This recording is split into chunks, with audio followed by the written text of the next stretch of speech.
The day after Laura's funeral, I stepped back into this house, and the air felt heavier than it ever had before. For 40 years, her laugh had lived in these walls. I could close my eyes and hear her footsteps in the hallway, the way she hummed softly while folding laundry, the little clink of her teacup against the saucer. But that day, the silence was louder than all of it. Silence after a funeral isn't ordinary silence. It isn't peaceful. It presses down on you, reminding you that the person who filled your world has vanished. Her slippers were still under the bench by the front door. I stood staring at them longer than I should have, my hand resting on the wall just to steady myself. People tell you to clear those things out right away, to make the grieving process easier, but I couldn't, because moving them would have been like admitting she'd never walk through that door again, and some part of me wasn't ready to accept that. The neighbors did what neighbors always do in times like these. They brought casseroles, pies, soup, and offered the same gentle phrases everyone says when they don't know what else to say. I smiled, thanked them, and watched from the window as their cars rolled away. And when the door shut again, the house returned to its heavy stillness, pressing on me from every side. That's the part no one warns you about. The hours after the condolences, when it's just you and the weight of everything that's missing. David called once or twice in those first weeks. His words were polite, but his voice was distant, as if grief was something he wanted to get through as quickly as possible. Melissa, though, she didn't call at all, not once. That silence from her told me more than I wanted to admit. But grief makes you forgiving. I told myself they were busy, that they were giving me space, that it wasn't personal. I wanted to believe that. But deep down, I felt it. The distance between us was already beginning to grow. If only I had known then just how far that distance would stretch, I might have been ready for what came next. But Laura always knew. She saw storms coming long before anyone else noticed the clouds, and she left me with something they could never take from me. By the way, before I go on, don't forget to subscribe to the channel and let me know in the comments where you're listening from tonight. I love seeing how far these stories travel while I sit here sharing my life. Because back then, I had no idea how much was about to change. I think to really understand why things happened the way they did, you need to know more about Laura. She wasn't just my wife. She was the heart of this family, the anchor that kept us steady when everything else felt uncertain. Where I was quiet, she was warm and talkative. Where I hesitated, she planned ahead. She had this gift of seeing the shape of tomorrow before the rest of us even noticed today slipping by. That's who she was. I still remember the first time I saw her smile. It was the kind of smile that could knock the wind right out of you, not because it was perfect, but because it felt real. That smile carried me through decades, through tight budgets, through sleepless nights when David was little, through arguments that would have broken a weaker bond. No matter how heavy the day had been, if I saw that smile before I went to bed, I knew tomorrow could still be good. David loved her more than anyone else. That boy could sit with her for hours, talking about his worries, his dreams, things he never told me. And she listened in a way that made him feel safe. She was the bridge between us, my wife, but also the translator who softened my rough edges so David could understand me. Without her, there was no bridge, just two men standing on opposite banks, not sure how to reach each other anymore. When she passed, I thought maybe grief would push us closer together, that we'd cling to each other because she wasn't there to hold us both anymore. But the opposite happened. Every call from David was shorter, every visit less frequent, and Melissa, well, her silence spoke louder than any words.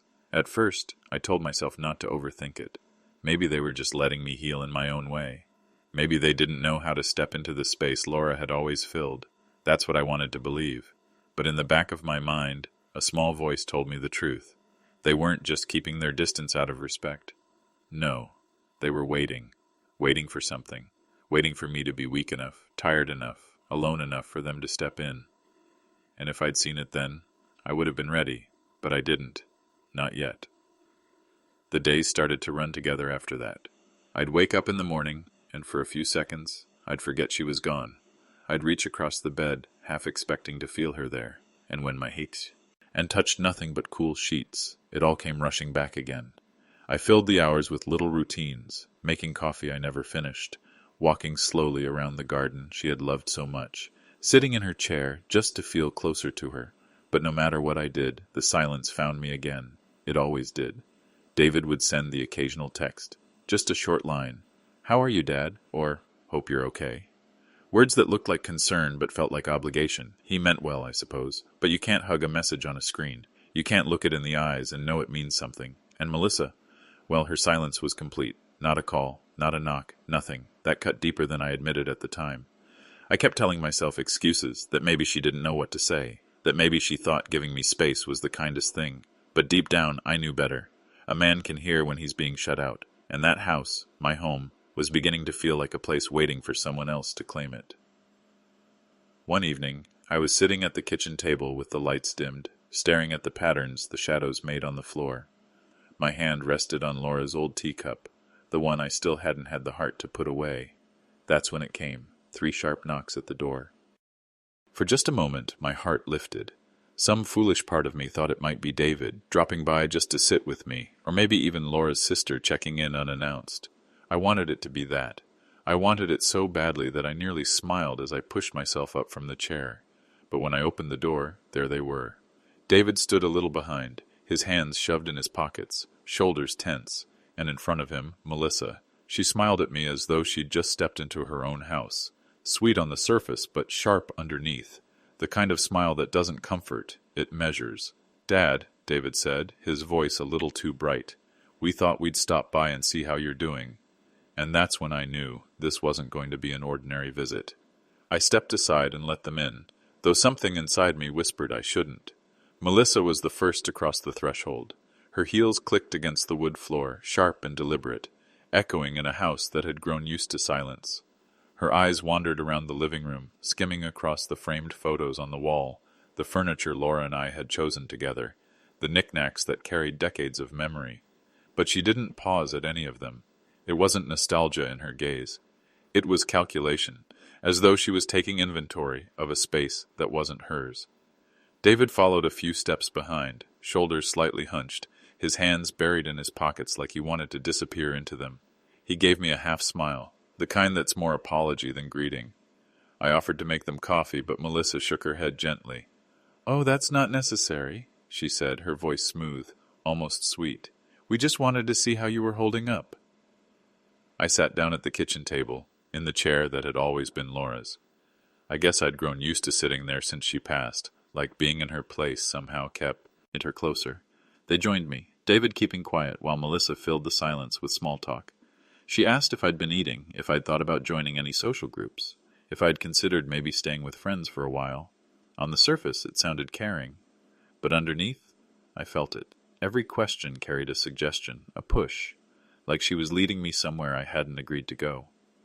David hardly spoke, just nodded along whenever Melissa said something, as though he'd already agreed with whatever script she was reading from. I kept answering politely, but I watched her closely. She leaned forward slightly, her hands folded neatly on the table, her head tilted just so, and then she said it.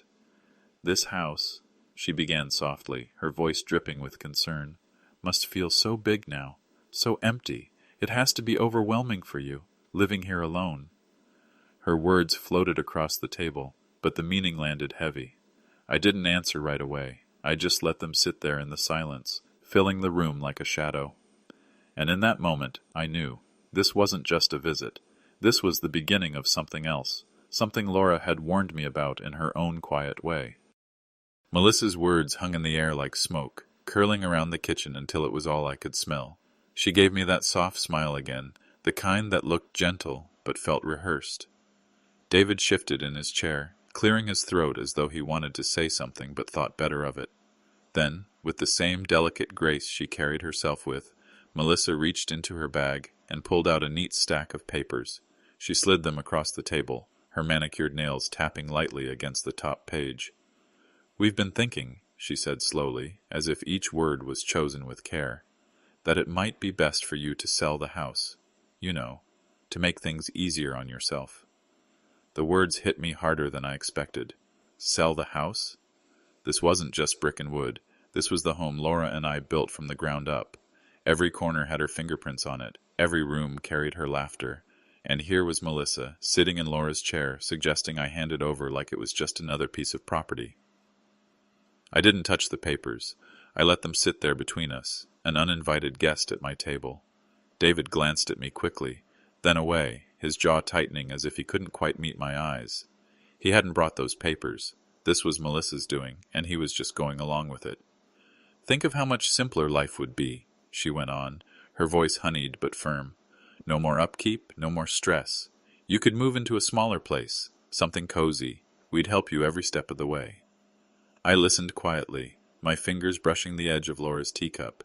She had warned me about moments like this. She used to say, "People show you who they are not in times of celebration, but in times of loss." And sitting there, I realized she'd been right all along. I finally looked up, meeting Melissa's eyes. I didn't raise my voice. I didn't argue. I simply let the silence settle in. Stretch until her smile faltered just enough to betray the truth beneath it. Because in that silence, I understood. This wasn't about making life easier for me. It was about making life better for them. And that's when I knew I would never let go of this house. Not on their terms. Not ever. After they left that night, I sat at the kitchen table for a long time, the papers still lying where Melissa had placed them. I hadn't signed them, hadn't even picked them up. I just stared at them, the neat black letters blurring together as if they were nothing more than shadows. My hands rested on Laura's teacup, and I thought about what she would have said if she'd been sitting across from me. I could almost hear her voice, calm, steady, and sharper than most people ever realized. Laura was always the one who saw things coming before anyone else. She had this way of planning for storms even when the sky looked clear. Back when David was a teenager, she used to warn me that one day, when we were gone, he might forget the value of what we built. I brushed it off then, too stubborn to believe it could happen. But she didn't. She never brushed anything off. I leaned back in the chair, closing my eyes, letting her words echo in my head. Protect what matters, even if you have to do it quietly. She'd said that to me once, years ago, when we were talking about the future. At the time, I thought she meant setting money aside, or keeping up with insurance, the practical things couples do when they're thinking ahead. But now I wondered if she'd meant something more. The thought tugged at me, growing louder with each passing minute. I pushed the papers aside, slid them back into Melissa's forgotten folder, and stood up. The house was quiet, but I felt as if Laura was still here, guiding me. My eyes landed on the cabinet in the corner, the one Laura always kept locked. A brass key hung inside my desk drawer, one she'd given me years ago with a little smile, telling me I might need it someday. I'd never used it, not once. My chest tightened as I walked over, pulled out the drawer, and held the key in my hand. It was heavier than I remembered, cold against my palm, carrying a weight I hadn't understood until that moment. And in that silence I realized Laura had left me more than memories. She had left me something solid, something real. What it was, I didn't know yet, but I was about to find out. The key felt almost alive in my hand, like it carried Laura's touch even after all these years. I turned it over between my fingers as I stood there, debating with myself. Some part of me wondered if I was just chasing shadows, letting grief twist my thoughts into something more than they were. But another part of me, deeper, sharper, told me this was exactly the moment Laura had been preparing me for. I walked slowly to the cabinet in the corner of the study. It had been hers, always hers, filled with files and papers she never let anyone else organize. I used to tease her about it, calling it her fortress of order.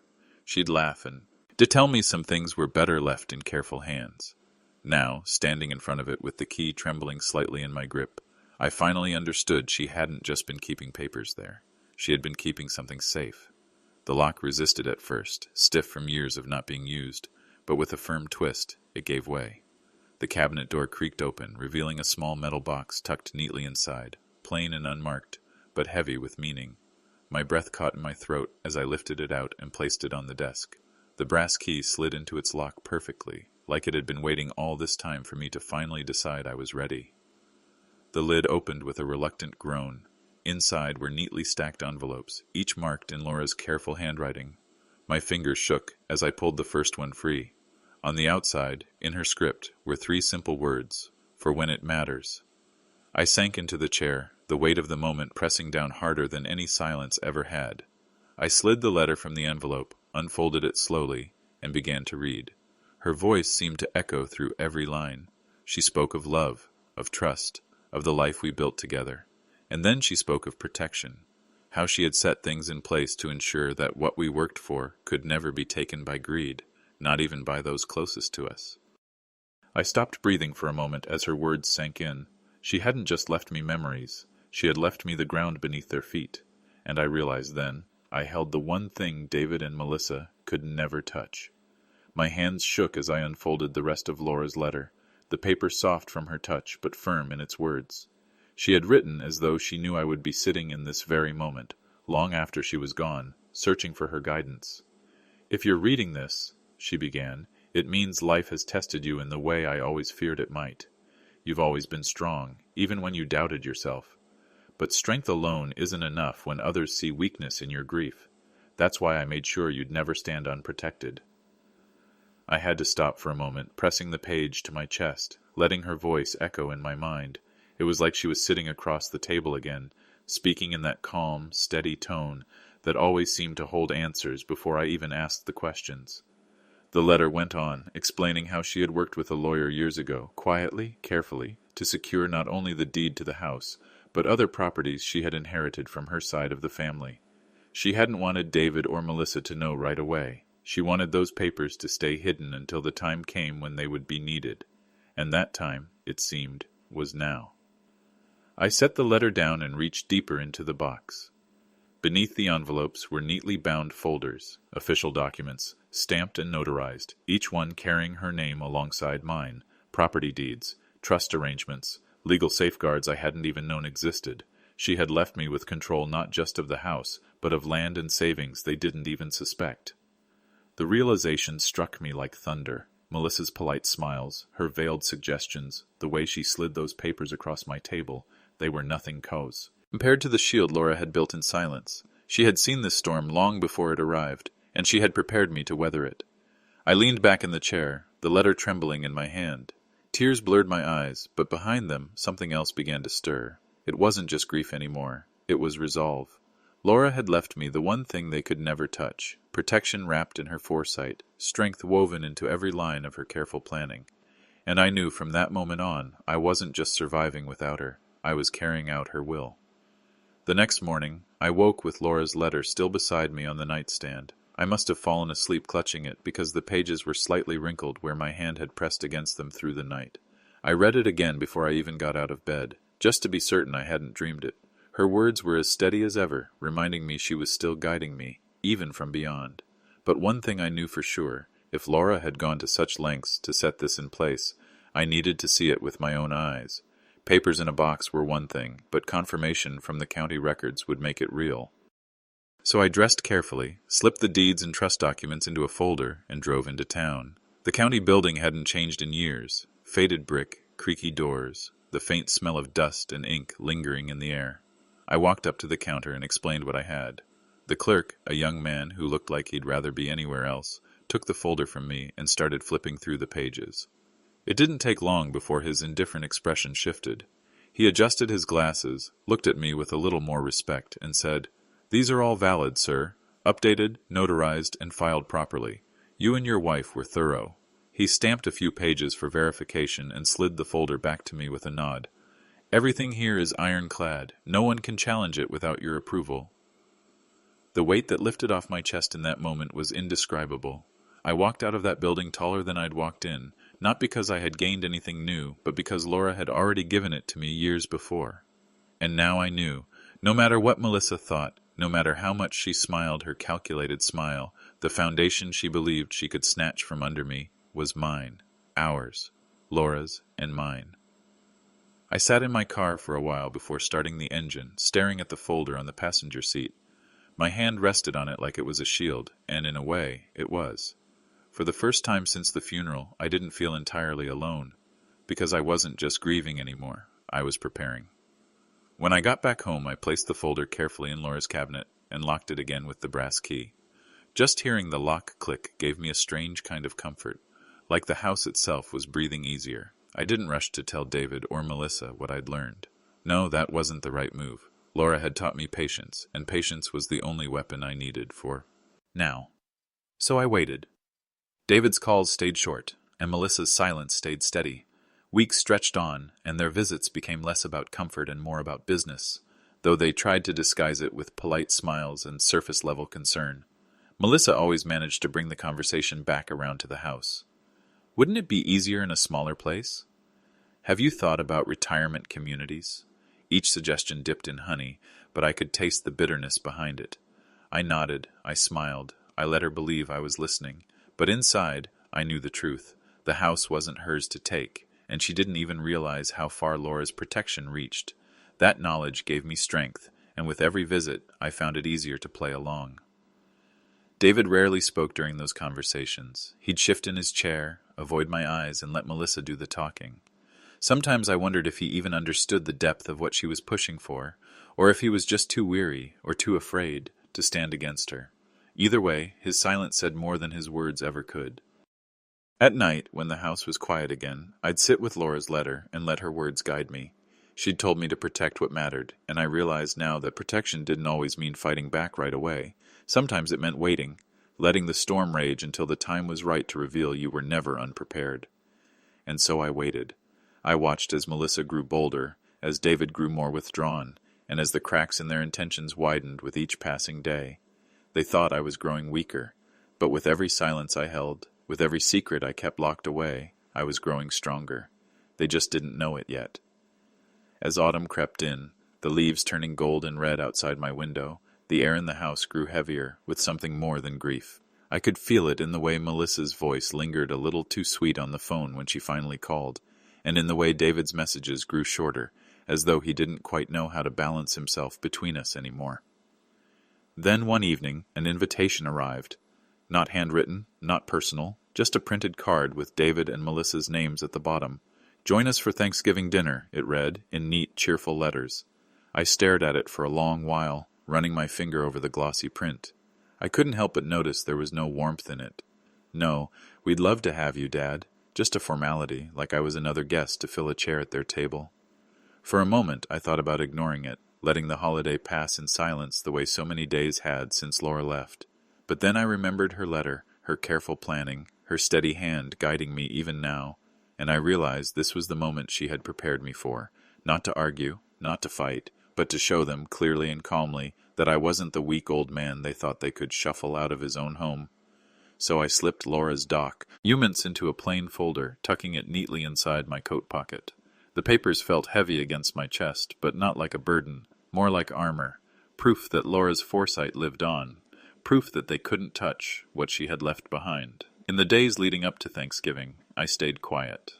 I let their silence stretch, let Melissa think she had me cornered, let David believe I would go along with whatever she said. They thought I was retreating, but in truth, I was preparing. When the morning finally came, I stood in front of the mirror, straightening my tie the way Laura always liked. My reflection looked older, yes, but not defeated. My hand pressed lightly against the folder in my coat, and for the first time in months, I felt ready. Because this wasn't just dinner, this was the stage. And on this stage, I carried the truth Laura had left me, waiting to be revealed. The smell of roasted turkey and spices filled the air as I stepped into David and Melissa's house that evening. Laughter echoed faintly from the dining room, the kind of laughter people put on when they want the world to look perfect, even if cracks are forming just beneath the surface.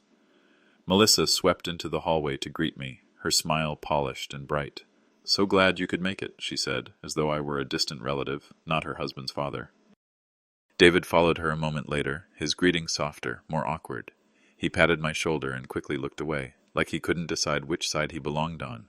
I nodded to him, offered a quiet smile, and let myself be ushered into the dining room. The table was set with precision, china plates, polished silverware, candles burning low. At the center sat the turkey, golden and glistening, surrounded by bowls of stuffing, potatoes, and all the dishes Laura had once made herself. For a moment my heart clenched. Thanksgiving had always been Laura's holiday. She poured herself into it every year, making sure everyone felt welcome. Now her absence was louder than the laughter, and the chair at my side would forever remain empty. I took my seat at the far end of the table, opposite Melissa. She moved with a confidence that wasn't just about being the hostess, it was about control. Every time she spoke, the room leaned toward her. Every toast, every compliment, every smile was orchestrated to remind everyone who was in charge now. Dinner began, and the conversations danced lightly around work, neighbors, and plans for Christmas. But underneath it all, I could feel the weight of Melissa's watchful eye, the way her words circled closer and closer to the subject she truly wanted to bring up. David stayed mostly quiet, cutting his turkey carefully, nodding whenever Melissa laughed, his voice only surfacing in small, uncertain comments. I sat quietly, eating little, listening much. I let them believe I was simply the aging widower, grateful to have a place at their table. I let Melissa smile across at me like she already knew the ending to this story. But as I touched the folder hidden in my coat pocket, resting against my side like a steady heartbeat, I knew the ending wasn't hers to write. And the time to show that was coming closer with every passing moment. The meal cessait, right on with the usual rhythm of holiday chatter, compliments about the turkey, stories about the kids, small jokes that filled the air but left no mark. I sat quietly, chewing slowly, my mind half in the room and half with Laura. I imagined how she would have jumped in, making everyone laugh, smoothing over awkward pauses, reminding us what family truly meant. Without her, the table felt colder, even with all the food steaming in front of us. Melissa, though, was in her element. She leaned into every conversation, her voice bright and commanding. When someone asked about the recipe for the sweet potatoes, she gave an answer that stretched into a story about her holiday planning skills. When David's aunt tried to bring me into the conversation, Melissa smoothly redirected it back toward herself, as if my words didn't quite belong at her table. And then, as the plates began to clear and the wine glasses refilled, she finally circled around to the subject she'd been waiting for. She rested her elbows lightly on the table, her smile wide but her eyes sharp. "You know," she said casually, loud enough for every relative to hear, "it won't be long before Dad here moves into something smaller. This house of his is just too much for one person. He'll be so much happier once he's settled somewhere easier." A ripple of polite nods moved down the table. Some relatives murmured in agreement, others smiled awkwardly, unsure of what to say. To them it sounded practical, even kind. They didn't hear the edge beneath it, the way I did. To them, Melissa was just looking out for me. But I knew better. I saw the satisfaction flicker in her eyes as she leaned back, proud of herself for planting the thought so neatly in everyone's mind. David stayed silent, his fork dragging lightly across his plate, his eyes fixed on the tablecloth. He didn't look at me, didn't look at her. That silence spoke louder than anything. I didn't react. I didn't argue or defend myself. I just lifted my glass of water slowly, took a sip, and let the silence hang in the air longer than anyone expected. Melissa's smile faltered, just slightly, when I didn't take the bait. Because deep down, she believed I had nothing left to fight with. But she was wrong. The room buzzed with light conversation again, but Melissa's words still clung to the air like smoke after a candle's flame. Every smile around the table, every nod of agreement, felt like a quiet dismissal of me, as though they had already written me off as too frail, too tired to stand on my own. I sat still, hands folded loosely in my lap, letting the voices blur together until I heard nothing but the steady beat of my own heart. Melissa leaned toward David, whispering something with a little laugh, the kind of laugh meant to be heard. She wanted me to notice, wanted me to feel the sting of being out of place in my own family. I looked at her calmly, then at David, who wouldn't meet my eyes. I thought about Lai, Yura, about her steady wisdom, her quiet strength, and I knew it was time. I slid my hand beneath the table, fingers brushing against the edge of the folder tucked safely inside my coat. The papers rustled softly as I pulled them free, laying the folder carefully on the table in front of me. The sound was small, but it was enough to draw silence around me, enough to make Melissa's laughter fade. "What's that?" she asked, her tone lighter than her eyes. I didn't rush. I opened the folder slowly, sliding out the first set of documents and placing them neatly on the tablecloth. "These," I said quietly, "are what your mother left me, what she left us, things she put in place long before any of us thought we'd need them." The room grew still. Forks paused mid-air, glasses hovered half-raised. Melissa's smile froze, the color draining ever so slightly from her face as her eyes darted to the words printed across the top of the page. Property deeds, trust documents, legal filings with signatures and seals. I looked around the table, my voice steady. This house, the land, everything tied to it, it's secured. Laura made sure of that. She wanted to protect what we built together, and she made certain no one could take it away. No one spoke. Even the children, sensing something heavy in the room, went quiet. The weight of Laura's foresight settled over the table, undeniable and absolute. Melissa blinked, her lips parting as if she had a response ready, but for the first time since I'd known her, she seemed at a loss for words. And in that silence, I finally felt Laura's presence beside me again. Melissa's silence didn't last long. Her eyes flicked across the documents, scanning for something she could use, some angle she could twist to regain control of the moment. When she found none, her composure cracked. "This is ridiculous," she said sharply, her voice breaking the hush that had fallen over the table. "You brought legal papers to Thanksgiving dinner? What kind of stunt is this?" Her tone carried that polished edge she always used when she wanted to sound reasonable while lacing every word with disdain. She looked around at the others, searching for allies, trying to draw them into her outrage, but no one moved. The only sound was the faint clink of a spoon against a glass as someone nervously set down their drink. I didn't raise my voice. I didn't need to. "This isn't a stunt," I said, sliding the papers a little closer to her side of the table so she could see them more clearly. "This is foresight. Laura wanted to protect what we built, and she made sure I could do that even when she wasn't here." Melissa's jaw tightened. "So what? You think hiding behind paperwork makes you strong? It's manipulation, that's what it is. You've gone and locked everything down just to keep control. Don't you care about family? About making things easier for everyone?" Her words hit the table like darts, but they didn't land where she wanted. I leaned back in my chair, steady as stone. "Control?" I repeated softly. "No, Melissa. This isn't about control, it's about protection. There's a difference. You've mistaken my patience for weakness, but Laura knew the truth. She knew there might come a time when protecting our home meant drawing a line. And tonight, that line is clear." The room stayed quiet, the kind of silence that makes every second feel heavier. David's eyes finally lifted from his plate, darting between his wife and me. He opened his mouth as though to speak, then shut it again, caught in a storm he didn't know how to weather. Melissa's hands curled into fists against the tablecloth, her polished nails pressing so hard the fabric bunched beneath them. For once, she had no easy smile, no graceful remark to sweep the tension away. And I sat there, calm and steady, watching her realize that the ground beneath her feet wasn't hers to stand on. The tension at the table was thick enough to choke on. Melissa's smile was gone now, replaced by a flush of frustration creeping up her neck. She had always been good at controlling the room, at keeping the attention fixed on her. But tonight, the weight of Laura's foresight had shifted the balance, and no amount of polished words could move it back in her favor. I gathered the documents slowly, stacking them with care, then slid them back into the folder. The sound of paper against paper was louder than any voice in that silence. I didn't raise my eyes until the folder was closed, and when I did, I looked straight at Melissa, then at David. "This ends tonight," I said, my tone even, unshaken. "No more papers slipped across my table, no more suggestions dressed up as kindness. Laura made sure our home is safe, and I'll honor that until my last breath. You can either respect it, or you can keep pushing and lose what little trust remains between us." David flinched slightly, as though the words stung him more than he expected.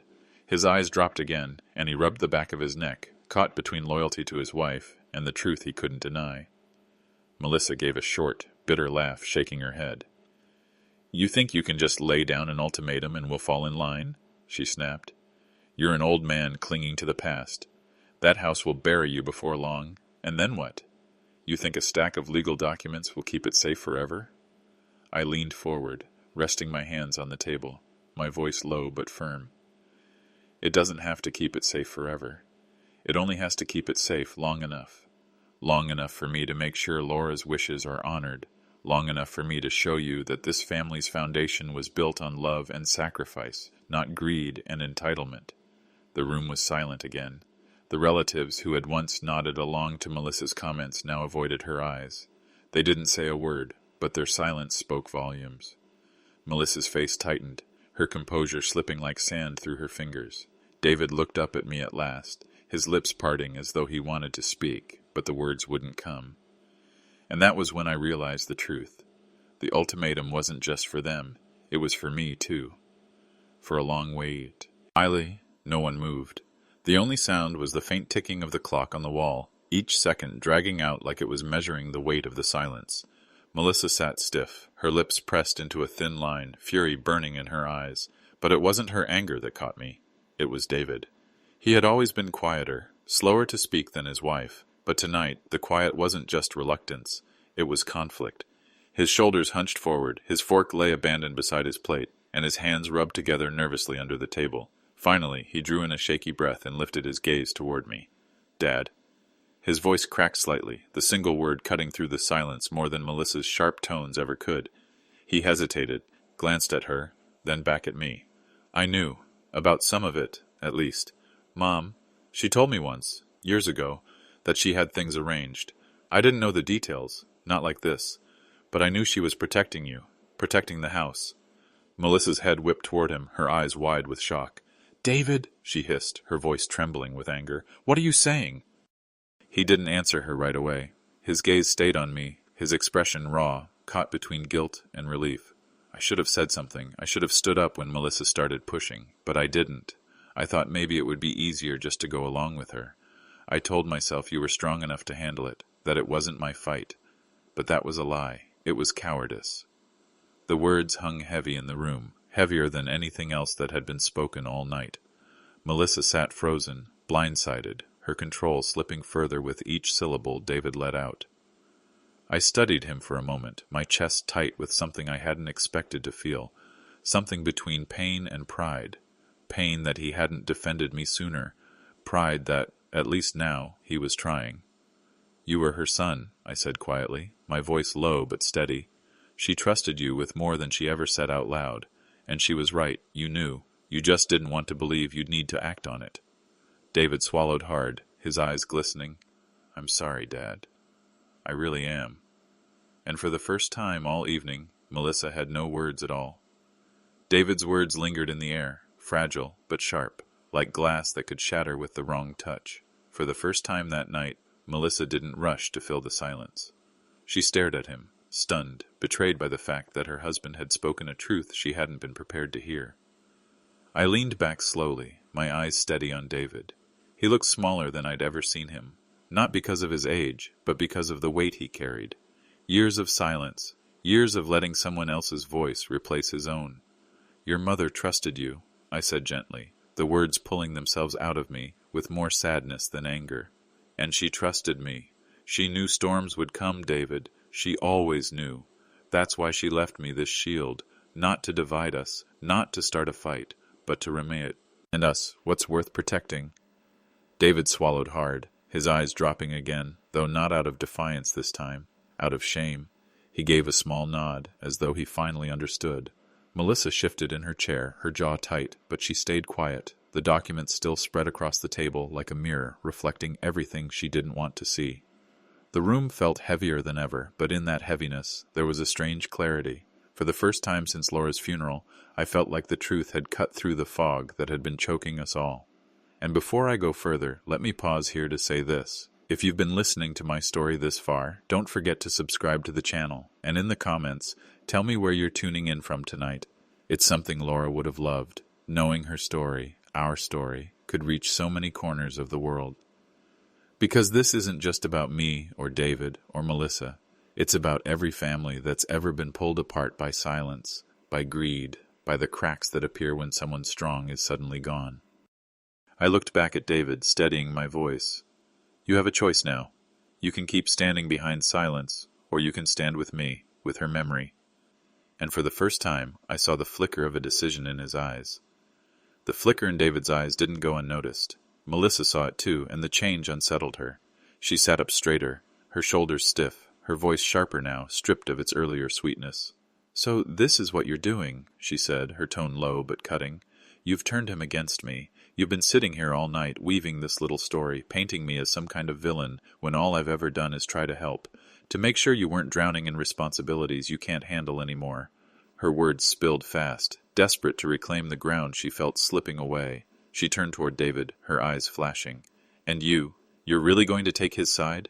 After everything I've done for us? After the years I've carried this family, you're going to sit there and act like I'm the enemy? David shifted uncomfortably in his chair, his hands tightening into fists on his lap.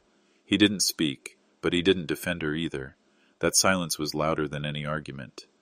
Melissa's face flushed with frustration. She leaned forward, her voice rising as she addressed me again. You think hiding behind those papers makes you noble? No, it makes you selfish. You're clinging to things you should be passing down, things that should belong to David, to us, to the family that's still here. You had your life with Laura. Why can't you step aside and let us build ours? I let her words hang in the air for a long moment before answering. My voice was calm, measured, the opposite of her fire. Because, Melissa, this house isn't just wood and nails. It's not a burden to pass on or a prize to claim. It's the legacy Laura and I built together, and she made sure it would be protected from exactly this kind of greed. The word landed like a stone. Greed. Melissa's eyes widened, the mask slipping for just a second before she forced it back into place. Around the table, relatives shifted uncomfortably, the weight of the accusation pressing down on them as well. No one rushed to defend her, no one even looked her way. Melissa opened her mouth as if to fire back, but no words came. For the first time all evening, she seemed unsure of herself, trapped in a silence she couldn't control. And I sat there, knowing the tide had finally begun to turn. For a long stretch, the room felt frozen. Melissa sat rigid, her lips pressed tight, her eyes darting between me and David, as though she could will him back into her corner with nothing more than a glare. But the silence was no longer hers to command. It stretched heavy and unyielding, and in that silence, something shifted. It was David's aunt, Laura's sister, who finally spoke. Her voice was soft, but it cut sharper than Melissa's sharpest words. "He's right," she said quietly, setting down her fork. "This isn't about burden or inheritance. This house was Laura's heart. She made it what it is. If she wanted it protected, then that's the end of it." A murmur rippled across the table. One of David's cousins nodded, another leaned back with a faint sigh of agreement. Slowly, the balance of the room tilted, and Melissa could feel it. Her smile tried to return, brittle at the edges, but it no longer carried the weight it once had. She turned back toward the others, her voice rising again, almost pleading. "You don't understand. He's clinging to the past. None of you see how hard this is for him, living in that big house alone. I'm only trying to make sure he's taken care of." But the words rang hollow now. Even the younger ones, who might have once nodded along politely, kept their eyes on their plates or glanced my way with quiet sympathy. The room wasn't with her anymore. I folded my hands together on the table, my tone steady and deliberate. "Melissa, no one doubts you've tried to take care of things in your own way. But sometimes taking care of someone means letting them hold on to what gives them strength.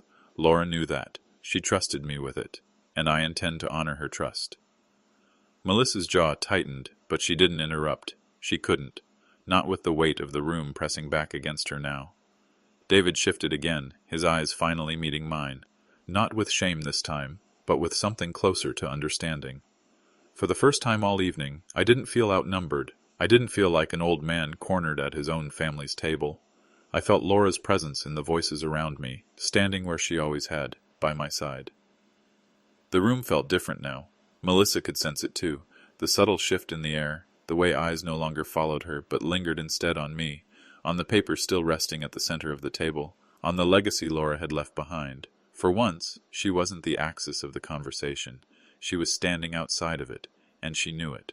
Her hand shot out suddenly, gripping David. His wrist with just a little too much force. "Say something," she whispered fiercely, though loud enough that half the table could hear. "Tell them he's wrong. Tell them we're right." David stiffened under her touch. He didn't pull away, but he didn't lean in either. His eyes drifted across the table, landing on me. And in that moment, I saw the boy he used to be.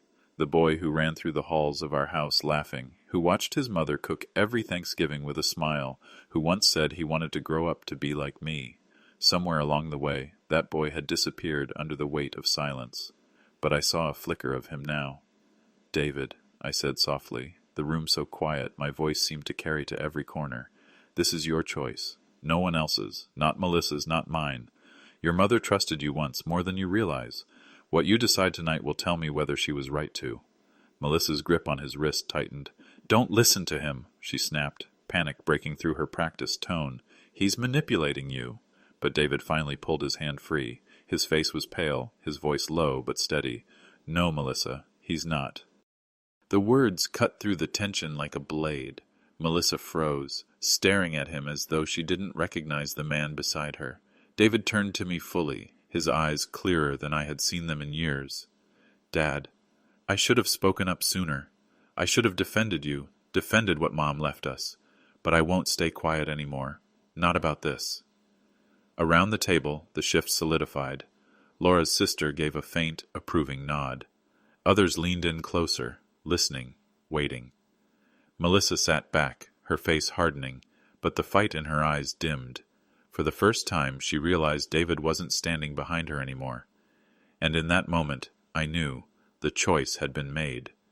The silence after David's words was heavy, the kind of silence that doesn't just fall over a room, but settles into the walls themselves. Melissa sat frozen for a beat, her face pale, her eyes darting wildly as if searching for a way back into control. And then, just as quickly, her mask shattered. She pushed back her chair with a screech that cut through the quiet like a blade. "Unbelievable!" she burst out, her voice high and sharp.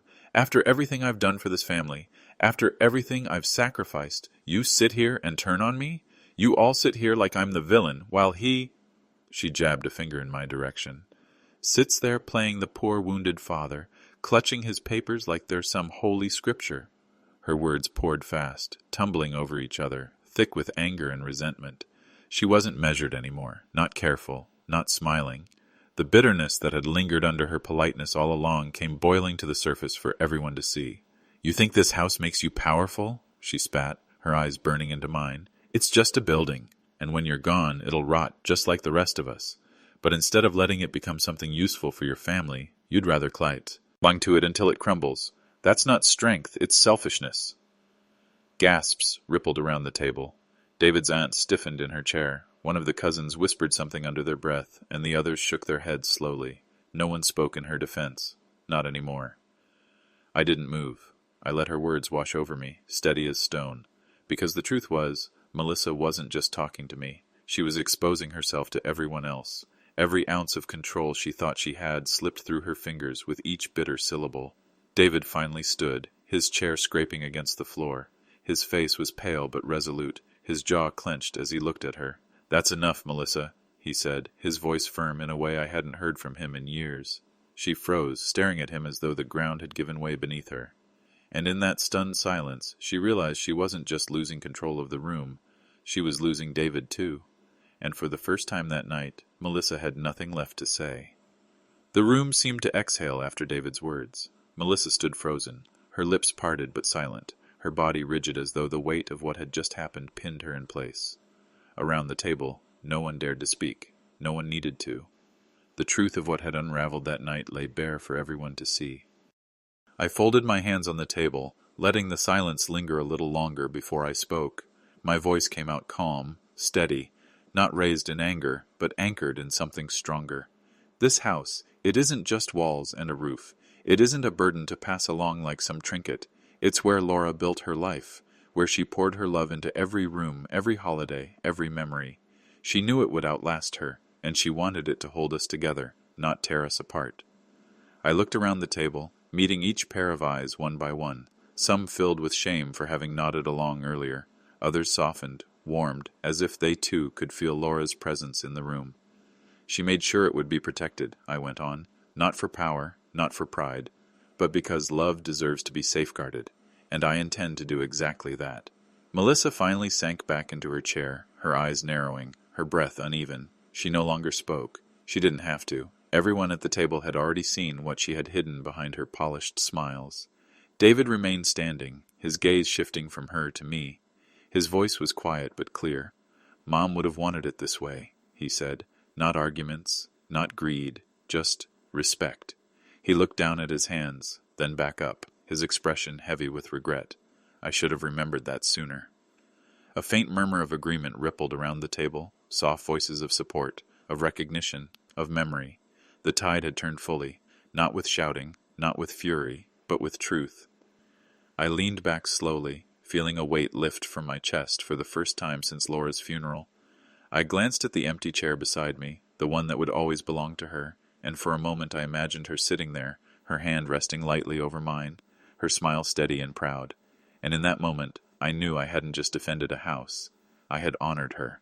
The meal that had begun with laughter and easy chatter now ended in uneasy silence. Forks scraped plates half-heartedly, glasses clinked without cheer. No one seemed eager to linger over dessert.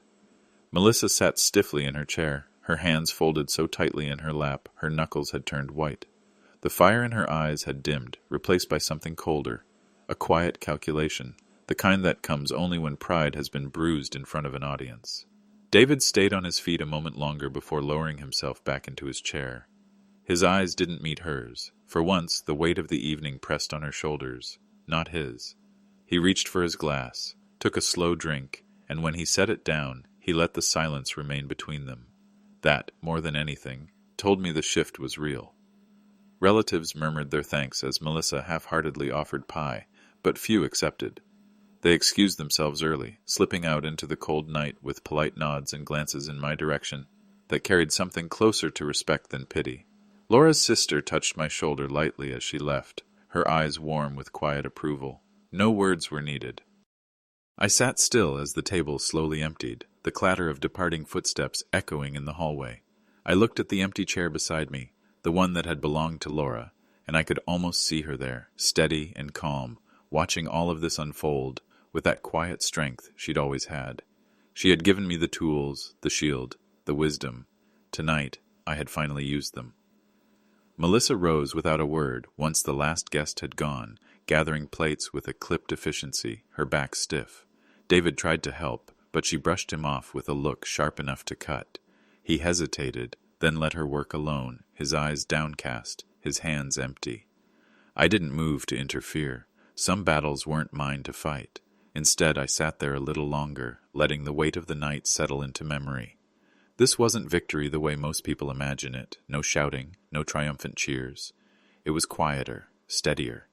It was the kind of victory built on patience, on trust, on honoring the one person who had believed in me even when I doubted myself.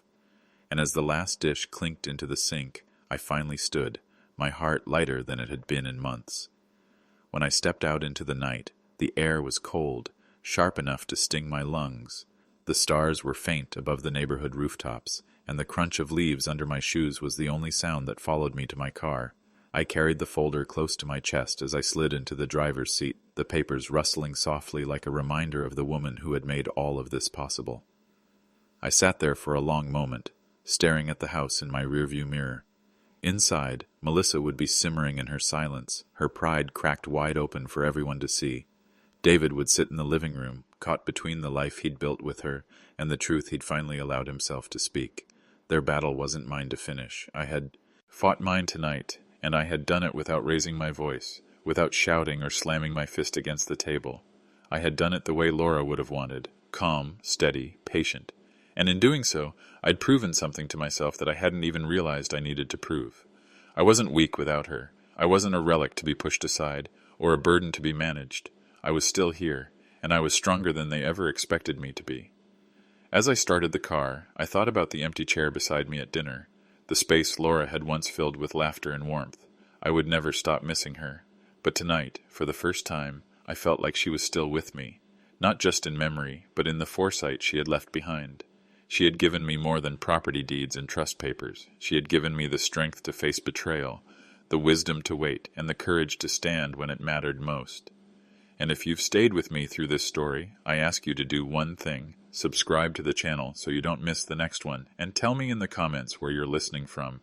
I want to know where Laura's story and mine have traveled, because what happened at that table isn't just my story. It's a reminder for anyone who's ever been underestimated, anyone who's ever been told they were too weak to stand. They thought I was nothing without her, but she left me the one thing they could never touch, her strength, and tonight I carried it with me.